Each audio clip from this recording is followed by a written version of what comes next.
You are now about to experience the Revive Effect. I'm your host, Matt Celestio, and if you want to learn to master your mind, get the body you want, and create the life you've always wanted to live, you are in the right place. At Revive, my mission is to create a better way of living for our generation by challenging the current ways we live every day. And in each episode, I bring you a radically different approach to fat loss, a fresh perspective on life, and a new way of living to help you get to where you truly want to be in life.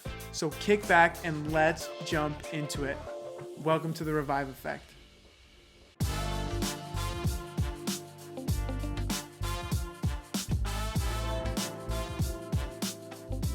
Hey, welcome back to the Revive Effect podcast. I'm so grateful for all of you tuning back in. Matt Celestio here. We got another heater of an episode lined up for you as always. And today the topic is really amazing. And I think it comes at a really great time that a lot of us need to hear, because lately I've been speaking with a lot of women around what their biggest struggles around health and fitness are, health and wellness are. And a lot of them repeatedly, a lot of patterns have come back up. And some of the actual terms and phrases that I've heard from real women were talking about, I'm hating myself physically. I feel fat all the time, regardless of how I look in the mirror. I have a horrible relationship with food. My confidence is wishy-washy. I don't have a balance in my life. And social media is something that really puts this fuel on the fire for us. Again, struggling with this body image complex. We're struggling with overeating and finding this imbalance because we're always bombarded with the exceptionalism of social media, that 1% slice of somebody's life that is just amazing. And that comparison that we have each day with this makes us feel incredibly worse. So that's why today with this podcast, I really want to break free from this social media culture, break free from this quick fix culture and this exceptionalism, and break away from the fact that because everybody on social media is doing something, everybody on social media feels a certain way, looks a certain way, that we become so one-dimensional in our approach to health and one-dimensional in our approach to life. We're always thinking, okay, this influencer is saying it's easy to be on a calorie deficit diet. That's what I'm going to do. That's what I'm going to focus on and worry about nothing else. And sometimes we're looking at other social media influencers. Oh, she's building her glutes every day. Let me just work on my glutes.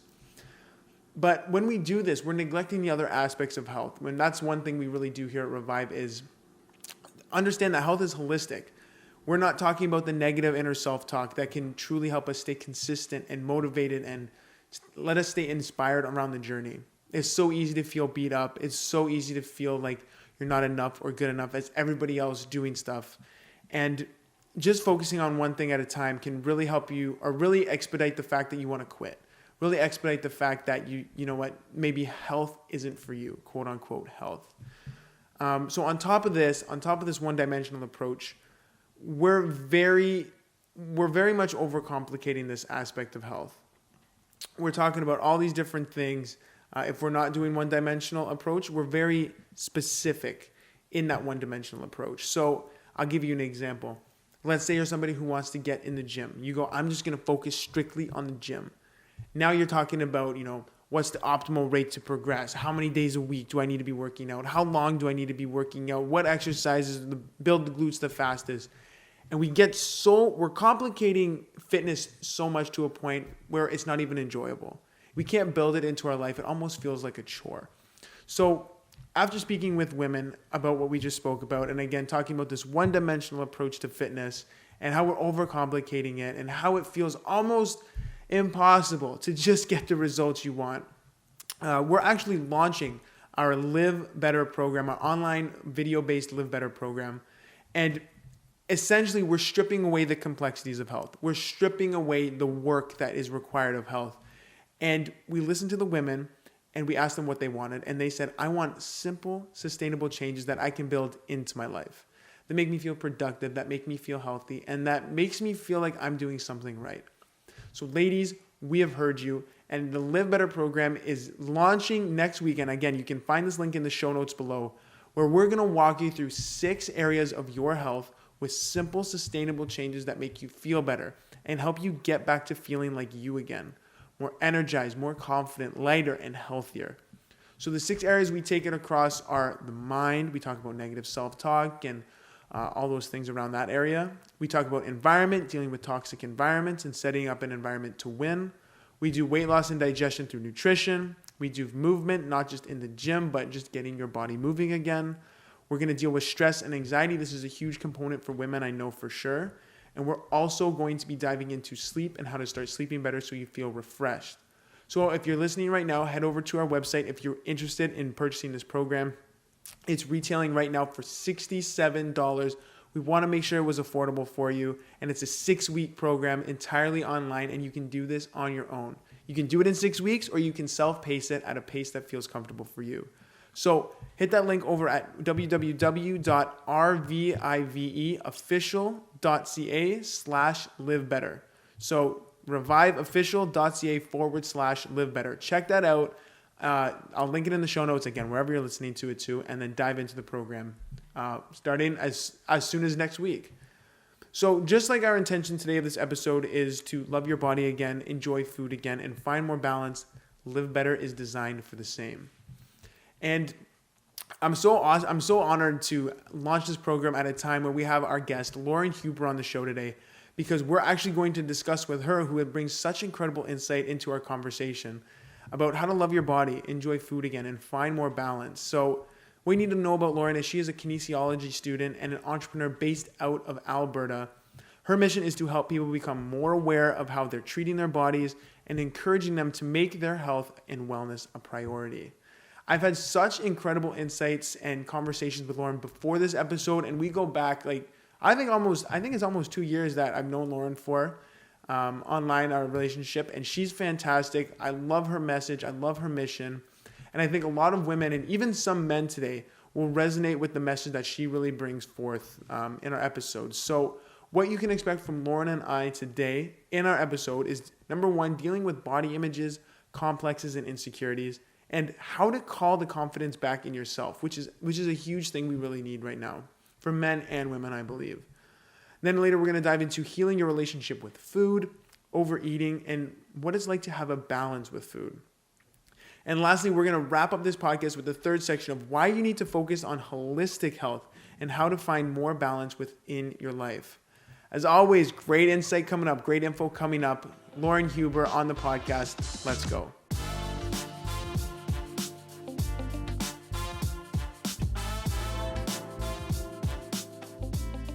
All right, ladies and gentlemen, we have Lauryn Huber in the house. Lauryn, thank you so much for being here.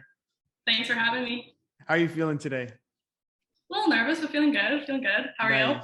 You know what? I'm feeling real good. I always like getting in the studio, talking with some people who have a great message. And again, I followed you for quite some time. We go way back. So I'm really excited to have you share your insights with my audience, as well as me today. It's a beautiful Saturday, and I'm excited to dive in.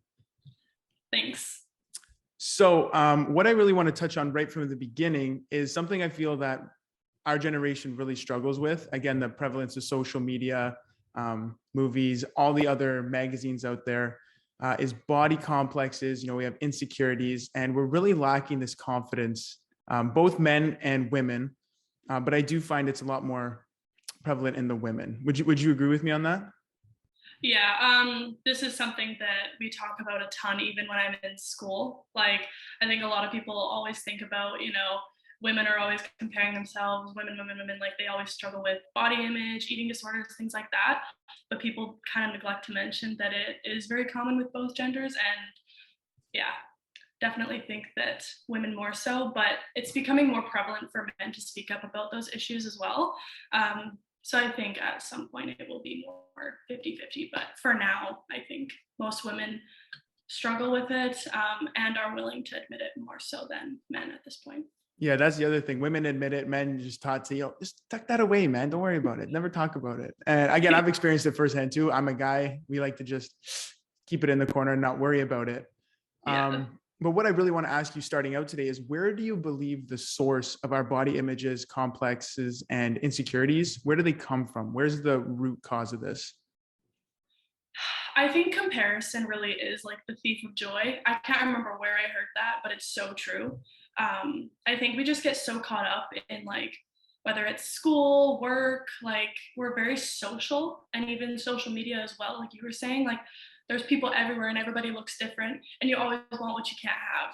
right? So you're always comparing yourself to somebody else. And there's so many, especially now on social media, there's so many like influencers. So I think like a lot of people look up to those bodies. And then it's really easy to beat yourself up when you don't look like that.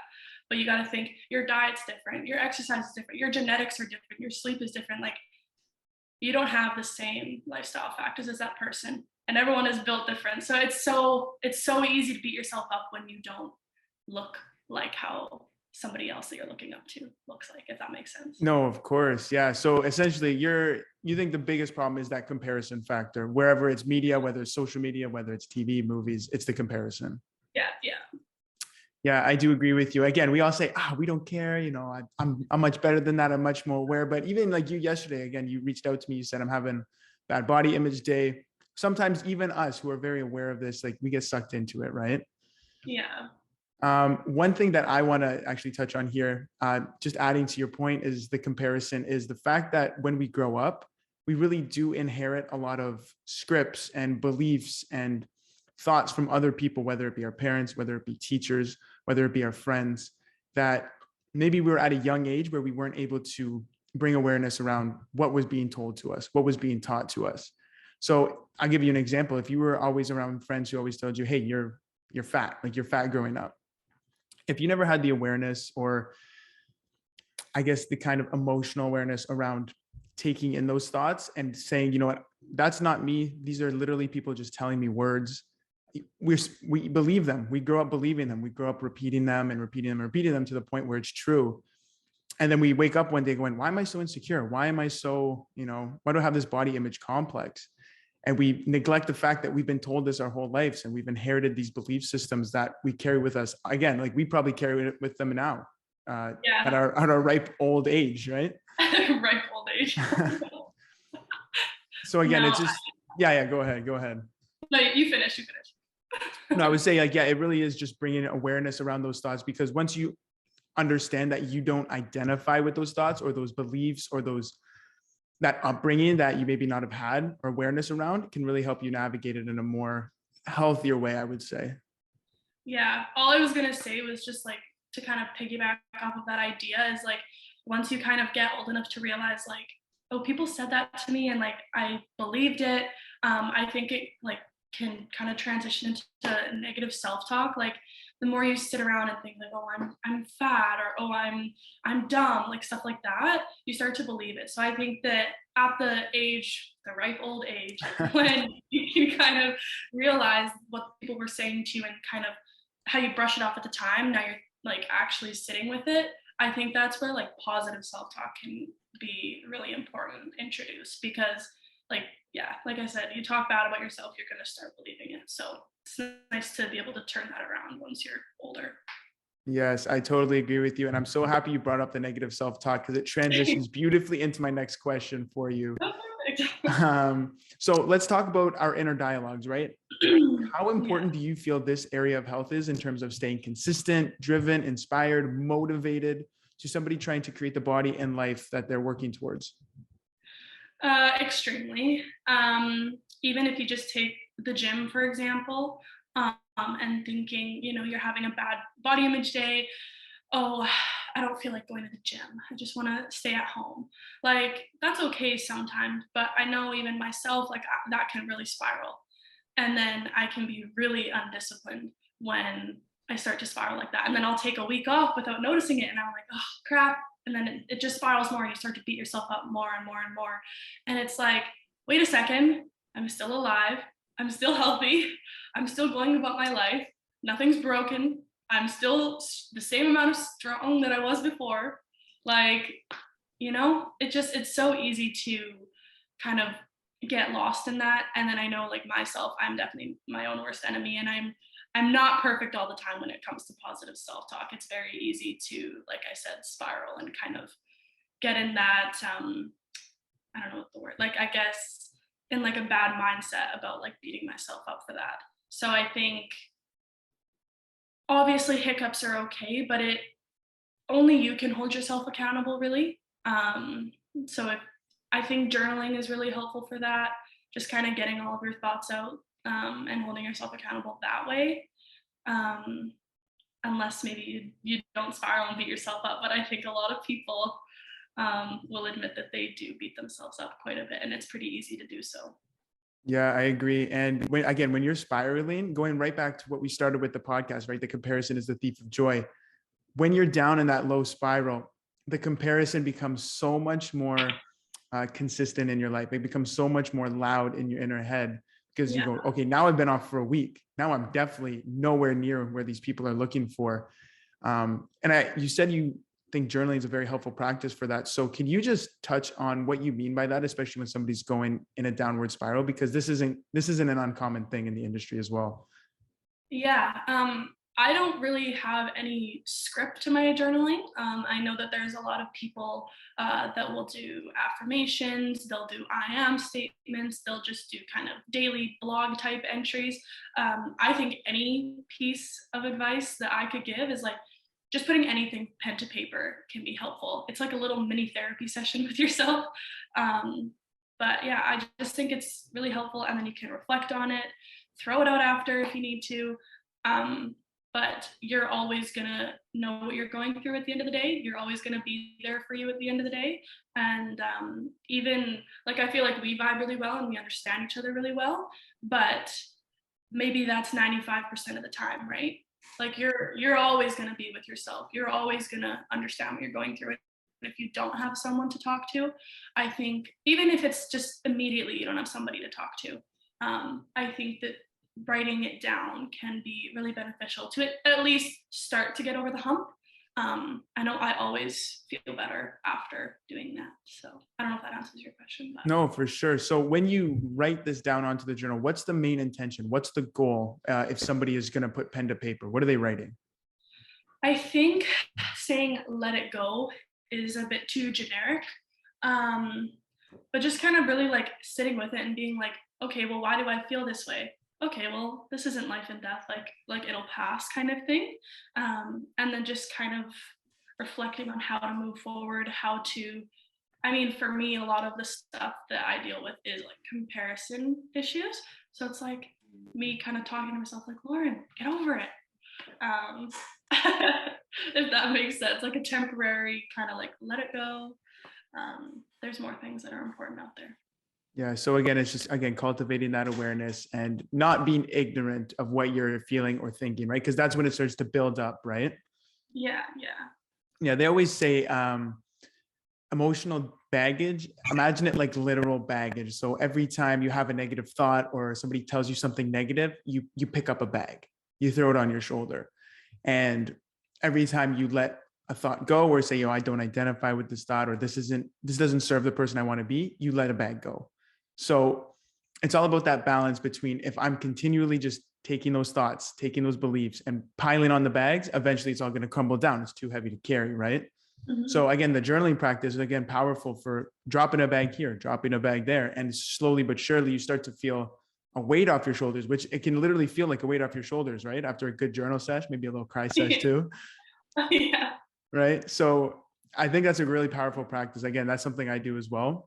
But again, it becomes about making the time to do that. It's easy to say, it's another thing to do, right? Yeah. There's definitely times when I first started journaling, I would wake up and I would do it, either kind of first thing of the day or like last thing of the day. And I would do it and I'd be like, oh, I feel so great. And I would do it for like 2 weeks. And then, I don't know, I'd have to rush out the door. So I'd miss it. And then I would be like, oh, why do I feel like today? Like, so it's definitely legit. So. Yeah. And that, I like that you said, why do I feel like, absolute garbage today? Because a lot of the times when we have simple literal practices like this, like foundational almost, when people hear that word, they always just think, it's just whatever, it's foundational, it's just easy, it's simple. But foundational means essential. These are the basics you need to do to maintain a good vibration, a good energy, a more positive mind. So the second that you're not doing essential things, that's when you really start to crash. Drinking water, like you just did, that's foundational. Foundational. We can't skip that every day because we know eventually, we're going to die of dehydration. Obviously, that's a crazy extent, but if you're going to put a journaling practice that's foundational into practice, stick with it. Understand this is essential to your mental well-being. And it can, again, like you said, keep you feeling great throughout the day by day. Yeah, exactly. Okay, so what is one habit that you believe men and women listening right now should either stop or minimize to start loving their body again and calling the confidence back into their body? I think just sticking with the theme of like comparison. Like it's impossible to stop bad habits overnight.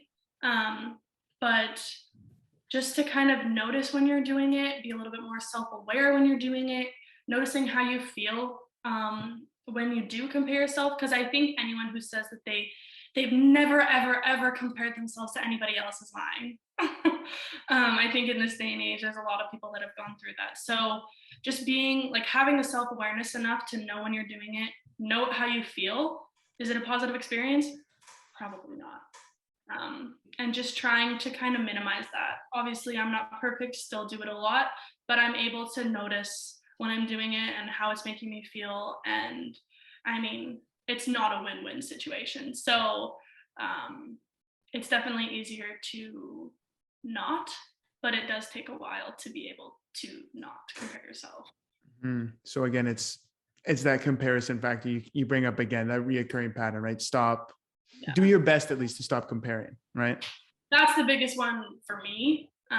Other people might be different, but yeah, for me, that's the biggest. And even just friends that I talk with and people that are in my business as well, they always say, you know, comparisonitis is a thing. I like that. I like that word. Yeah. So I actually do want to touch on that too. Again, the comparison thing, because that's just such a big problem as well. When we're often comparing ourselves, you might find this personally too. We're comparing ourselves to things not in our control. You know, oh, he's taller than me. Oh, she's prettier than me. Simple physical attributes like that, which can again leave you feeling helpless and powerless because you don't have control over some of these things. Yeah. So if you are going to compare, or if you are going to have a role model, find people that you can look up to and compare characteristics or attributes that you can embody.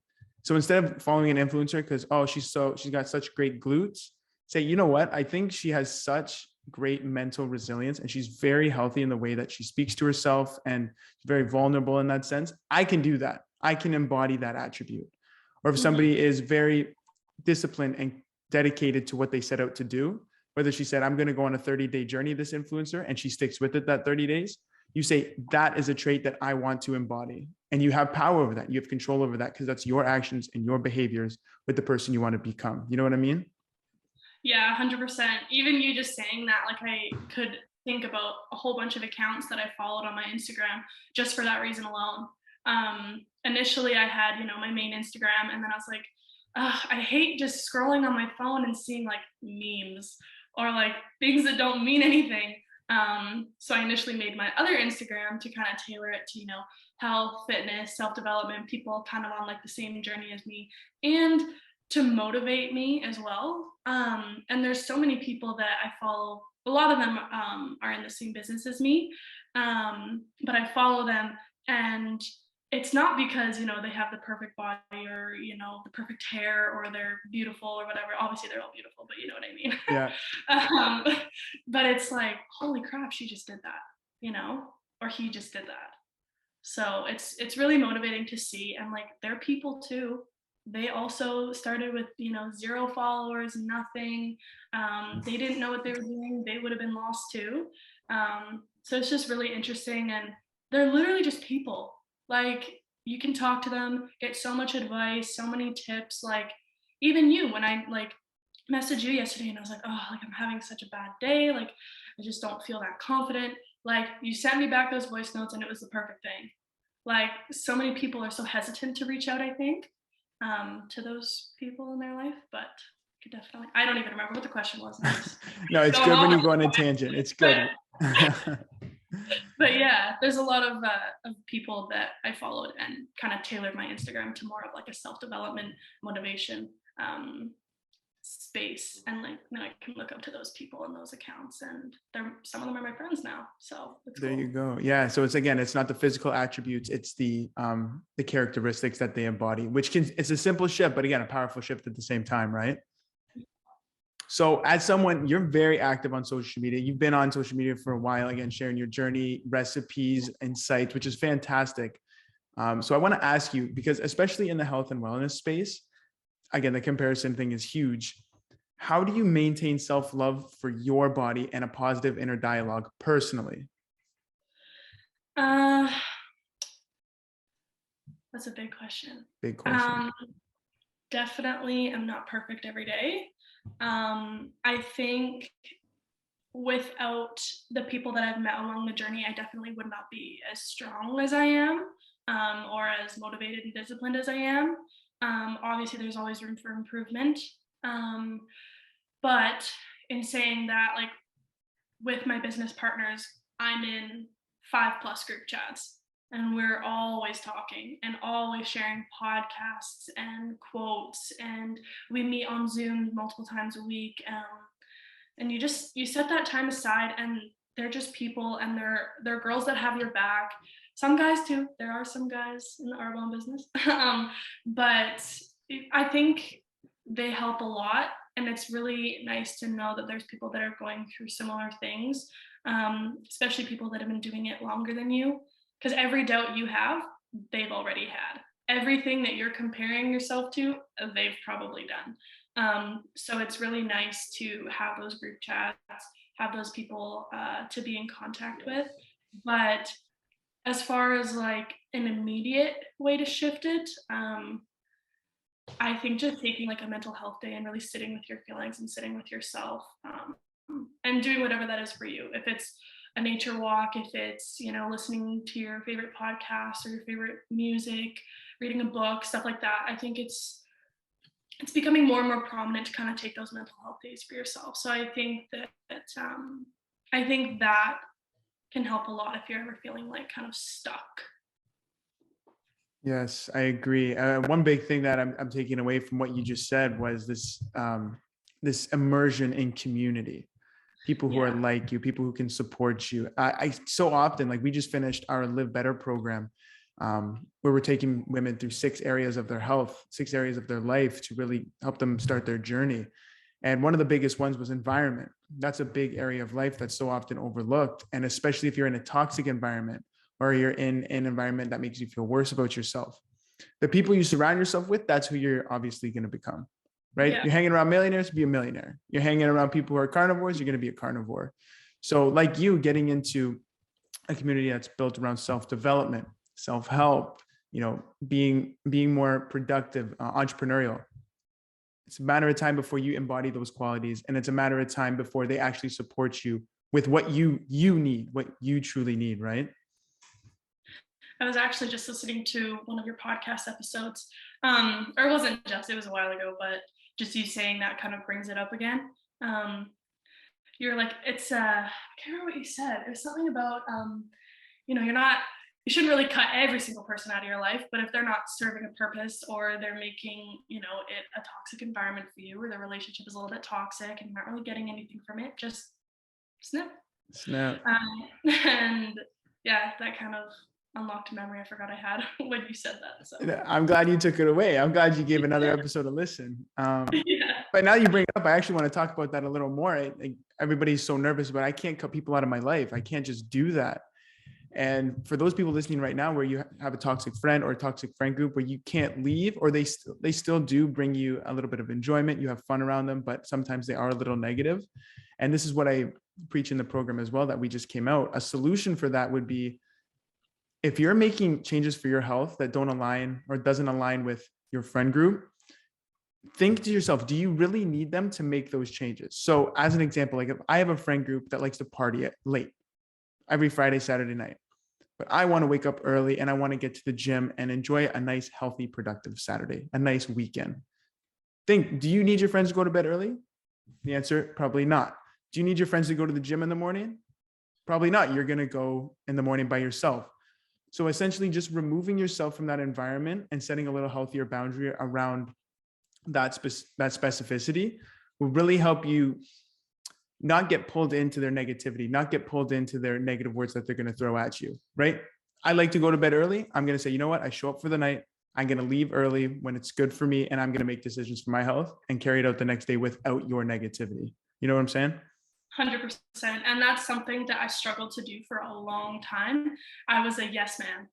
Like I had to say yes. I had a really hard time saying no. And then who has the crappy weekend that's all in shambles because you're not necessarily hungover, but sometimes, but like you didn't get your 8 hours and now you got homework and work and stuff to do at home. And it's just like, if I would have said no, if I would have just, shown up made an appearance, like you said, and then gone home and done your stuff and went to the gym early, like you would have had a much better weekend for yourself. You wouldn't have felt so, I don't know, like the weekend was a write-off. But I think a lot of people would say that they're also like yes mans as well. Because I had a really hard time saying no for a while, but now I'm like, you know what? I don't care if you think I'm an old lady for going to bed at 9 p.m. I'm gonna do what I want. I like that. So just, okay, we'll wrap up this section, but I want to touch on that last thing you said. How did you make that shift in perspective to stop feeling guilty saying no? I'm feeling bad about saying no. I don't want to say I think COVID helped because COVID didn't really help anything. But it was a lot easier for me to say no because there was more factors at play for not really wanting or feeling like that urge to kind of go out. And I think also like joining my business and being in school helps too, because you're like, well, if I do that, then I'm going to have a really bad day tomorrow, and then I'm going to be behind, and then I'm going to be stressed, and then I'm going to spiral, and it's not going to be fun. So if you kind of just think about like this action and then followed by the step-by-step, is it really worth it? Because now I'm in like my senior year of my studies, so getting serious. So if I start to fall behind, I did it to myself. So in that kind of way, I think school and I take school really seriously. And then again, just being around those people in the community with my business, like it's very centered around self-health and help and self-development and all the things. Like I know the one thing they all rave about is this book called The 5 a.m. Club. I personally haven't read it yet. I would like to, but they're just in the group chat. They're going off about how productive they are, how great they feel. So it's really motivating to kind of try to get on that train as well, instead of staying out till 2 a.m. and feeling like crap, waking up at noon and like your half of your day is a waste. Like you do that and it's like you wake up and then so soon you're going back to bed again, and it's like, well, there goes my day. And then you feel guilty. So it's just, I guess I realized that it wasn't worth it to always say yes. But obviously, go out when you want. I always say, my motto is like 80-20. 20% of the time, you go out, you party, you eat the bad things, you skip leg day, you have a drink, you whatever. And then 80% of the time, you're on track. So I think that establishing that helped a lot. God, I like that. Yeah. And we're going to touch on your 80-20 in the next section. All right. Okay.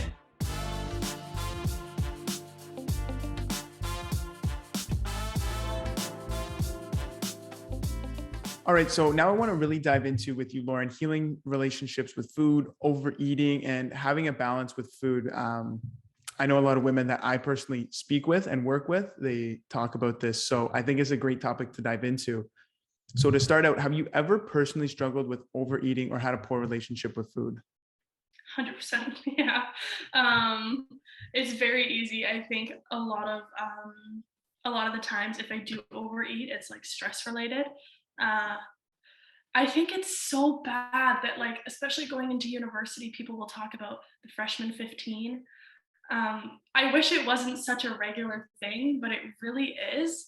You get stressed, you eat. And maybe some people are the opposite, but I don't know. It's so common for people. I really wish that the freshman 15 like wasn't a term that people would talk about, because I think it kind of romanticizes like an eating disorder essentially, and overeating and having like a bad relationship with food. And obviously, unless some people like to gain weight, I don't want to make an assumption and say that no one likes gaining weight.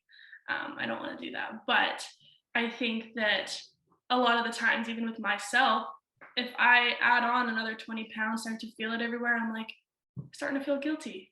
And then I got to spiral it back, stop the comparison, and realize, my body's doing all these amazing things. But I think like growing up, even like I would bloat constantly. It was not uncommon for me to like unbutton my pants and have it like open and just be chilling. And yeah, I definitely grew up with like a lot of insensitivities, didn't know what they were. Now I'm kind of starting to figure that out, starting to feel a little bit better, can keep my pants on now. Um, and yeah, it's definitely starting to turn around, but I definitely have struggled with overeating, especially related to like stress in school, and just tummy issues as a kid. I appreciate your honesty and vulnerability. That it certainly is a little uncomfortable to talk about, especially a lot of women. So thank you for that, Lauryn. Oh, it's nothing with me. It's fine. That's a daily. It's on the daily. I'm fine. Yeah. Okay, so what are some simple changes that women listening right now can put into action today? So they start calling back power over their cravings, over their eating habits, maybe over their bloating as well. What would you tell these women? I think a lot of the times like water can help so much. Like anytime, let's say you had a big Thanksgiving dinner or something along those lines, and you feel just so big and bloated and uncomfortable. If you pound back, 2, 3 glasses of water, it feels so much better. Like I think water intake can help so much with that, and just help with digestion as well. So, like I always like to start my day with a glass of water. It's the first thing in the system. You're so dehydrated after you sleep because you haven't drank anything for 7, 8, 9 hours. So yeah, I think water is a very easy shift to make, or to introduce, just to try to drink more water. Maybe add in a probiotic. If you're someone who struggles with like a lot of bloating, try to get those gut buddies back in order. I like that you call them gut buddies. It's so funny. But yeah, just try and notice foods that you eat that you feel like crap after. Do you really feel good after you eat an entire bag of chips? Probably not. So I like to just limit myself to feeling, I guess, full, if that's a word, because it's not really full, but it's like emotionally full. Like, okay, I had it. I don't need to indulge. Like it kind of comes back to that 80-20 that we were talking about before.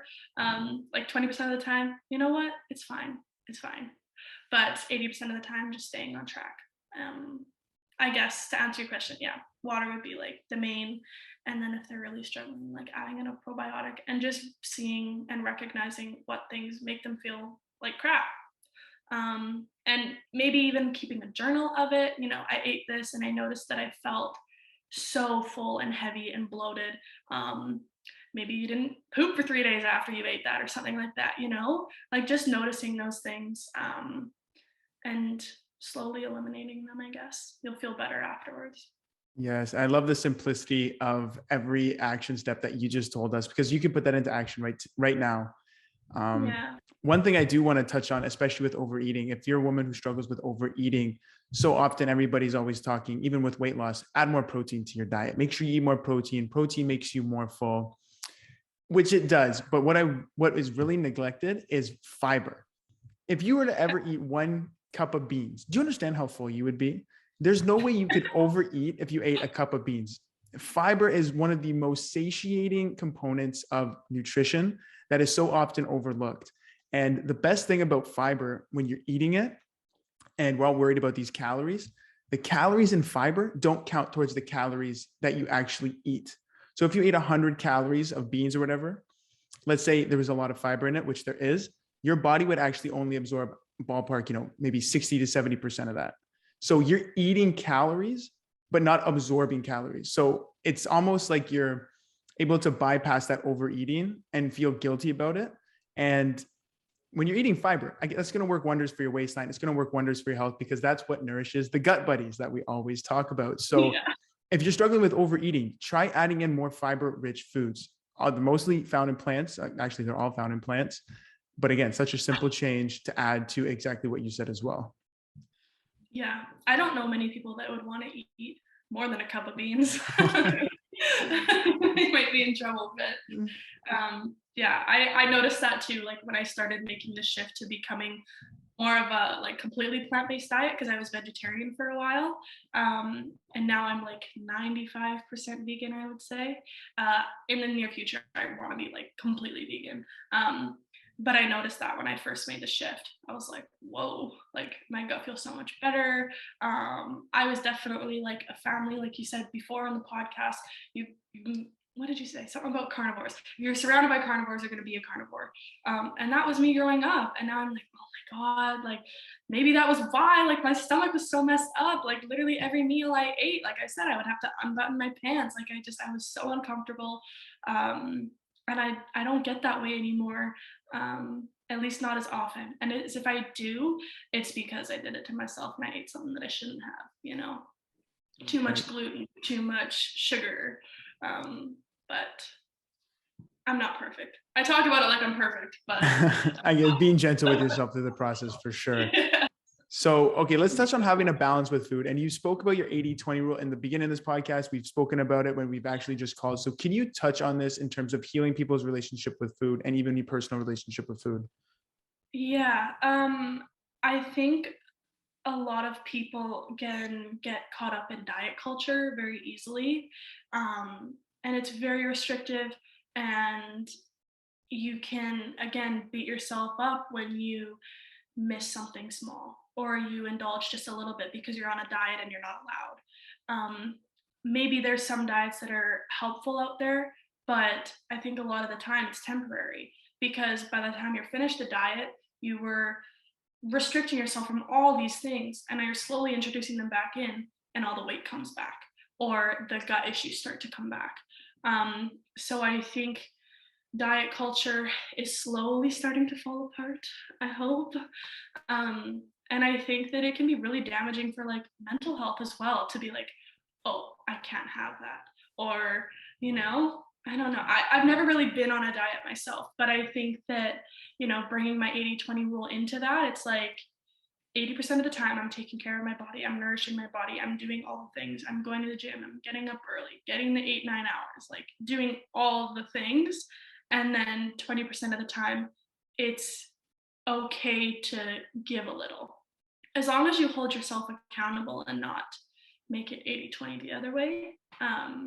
I think that it's a good start and it's less restrictive, and you don't beat yourself up as much, which I think is really important. um, Again, like I said, it's really important mental health wise, but if your mental health is like down the toilet, your physical health is not going to be there. So I definitely think that they go hand in hand with that too. Beautiful. It's all about that right imbalance, right?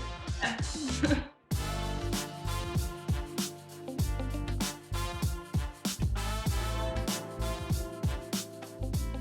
Now I want to transition into, again, with that 80-20 rule. When we spoke, you said you were on a health journey, but you were very one-dimensional in your approach at the beginning. So I believe you were talking about very focused on going to the gym, right? Is that correct? Yeah. So can you just touch on what you meant by I was very one-dimensional in my approach to health, and why that maybe that wouldn't be the best route to go down if you were to start it right from the beginning, a different time? Yeah, I've always been like very athletic. So throughout like the entire time I was in, you know, junior high, high school, I was always on a sports team. And I think by the time I graduated and I wasn't playing sports and my metabolism slowed down because I wasn't playing sports every single day, I was like, oh my gosh, like I really need to make this adjustment and try to eat better and do all of the things. That's now. But before, when I was very centered around, you know, always playing sports, going to the gym, working out, whether it just be like local classes or online classes, like I was a very, very active person. And I was neglecting everything else. I was a band nerd in high school, and I was like a total nerd as well. Like I was studying so much. I would go to bed at like midnight and I'd wake up at like 6 a.m. for band practice. So like I was not getting enough sleep. I was not eating properly. I was not doing any self-development. What was a podcast? Lauren in high school, like she didn't know what that was. She didn't journal. She didn't read. She didn't do any of those things. So I'm starting to kind of add all those things back into my life now. But yeah, I like cringe thinking about it because like I wasn't taking care of myself and I thought I was because I was skinny, you know, and I just got so caught up in that. So Oh, you make such a good point. And right at the end where you said, I thought I was taking care of myself because I was skinny. yeah, So often we equate being healthy with someone looking slim, someone looking jacked. And we always think, oh, well, they're doing this, they're doing that. I'm going to do that. So I look like that. But when we do that, we neglect the fact that health is holistic, right? You yeah, can work out, sure, get in the gym every day, but how are you sleeping? How's your digestion? How's your stress and anxiety? How's every other area of your life being affected without you tuning into those other areas? And we wonder why our approaches to health, wonder why our quick fixes don't help long term. We're trying to build a puzzle with one piece. Meanwhile, you need 6, yeah, 7, 8, 10 pieces. You know what I'm saying? yeah. I like that analogy a lot. Yeah. So again, that's what we do here at Revive all the time. Like, it's holistic, right? If we're going to give you a workout plan, we're not just going to give you, here's some workouts, get in the gym. It's like, hey, here's some foods for recovery. Here's how to start sleeping better for recovery. Here's how to deal with mental negative self-talk. So again, it's really bringing around that awareness to get away from that one-dimensional approach to health and start, give a little TLC to every area, right? Yeah. TLC. Yeah. Okay, so I know a lot of women, they deal with the anxiety and stress as well, which is an area of health, and it really affects their sleep quality. So have you ever dealt with this? And if yes, how did you overcome it, or how are you working with it now? Definitely am a very stressed person. Anybody in my life will tell you that. If my mom were here right now, she'd be like, "Yup, she's a stress bug." Um, I definitely was a lot worse in high school, and I think that stems from like all the bad habits that I just listed off. But right now, yeah, I used to have like a really hard time sleeping. Now I introduce, a little bit of less screen time before bed, which I think everyone can do and everyone is aware of. If you're this close to your screen watching TikToks and then try to sleep, like you're not going to sleep. But I also, there's a company that sent me like a vegan supplement, and it is, I think it's Neon Wellness. You could probably like link it after if you wanted to, but it's like a magnesium GABA powder and it's pineapple flavored. So I usually mix that with my water and my collagen, and then like drink that before bed. And I find that like that helps just kind of like calm me down. I also do have like a de-stress powder in my store. And that kind of calms me down as well. It's not something that I use every day, but it helps before big assignments, big midterms, days when I'm just feeling a little bit anxious and stressed. The gym also helps a lot with my stress. It literally vanishes when I'm working out and after my workout. Like, I don't even know how to explain it. Like the hour or two after a gym session, I'm like on cloud nine, like just bopping around, like feeling so good. And I don't know if everyone is like that, but that's what works for me. So I guess exercise is a good way that I manage it. And then I start to feel it. Earlier in the podcast, I was saying, sometimes you get in that comparison spiral, you lose your motivation, your discipline. And then I didn't go to the gym for like a week. That's when I kind of start to feel it creep up again. And I'm like, okay, I need to hit legs. Like I need to have a good gym session. And I wasn't always a gym rat growing up. Like I was playing sports so much and doing like other kind of exercises. But now that I'm older and actually going to the gym, it's like therapeutic to leave the house, go do that, come back and reset, especially when it comes to school as well. It's nice to have a change of scenery too. Oh, definitely. Definitely. And I want to touch on the movement thing or the working out thing that you just spoke about. And again, with those feeling better with your mental health and stress and anxiety as well. For someone who really thinks they need to get in the gym to feel those feel good hormones and that mood boost, I want to tell you, you don't have to go to the gym. Your body requires movement to release those hormones, dopamine, cortisol, as well as adrenaline to make you feel good. So if you don't like going to the gym and you want to deal with stress and anxiety, go move your body in a way that you like to move it. For me, I like doing nature walks. That is, hits a sweet spot, And Yeah. after you do it, you feel refreshed, you feel alive. It's why? Because your body was moving. Your body's designed for movement. But here in the Western world, what do? We sit in our cars, our desks. When we come home, we sit on the couch. So dealing with the stress and anxiety, like you said, is really helpful to get moving. Moving is a fantastic way to deal with that. So thank you for bringing that up. Yeah, it's definitely been more like, I don't know if romanticize is the right word, but people always, like all my friends, they're always like mental health walk. And I'm like, yes, mental health walk. Yes, they like But it. So true. So true. And again, these are areas of our life that we're not really taught improves our health, right? It's social media culture is quick fix diet, get in the gym, quick fix diet, get in the gym. So I want to ask you, what are some areas of health that you believe are essential to someone's well-being that is forgotten all the time or just not focused on enough? Sleep, I think, is huge. Hydration isn't really an area of health per se. I guess that would fall into diet, but yeah, I think like hydration and sleep are the two that can be changed the easiest. Obviously, setting aside people that have like sleeping disorders like insomnia or sleep apnea or stuff like that. Obviously, I can't really say because I don't have any experience with those things, but with the experiences that I've had, sleep is huge. Like I was miserable when I was in high school and being so up so early for band and only getting like 5 or 6 hours. I was miserable and I was groggy throughout the whole day. I couldn't focus. And it was the quick fix was, oh, let me just get a coffee. That'll fix everything.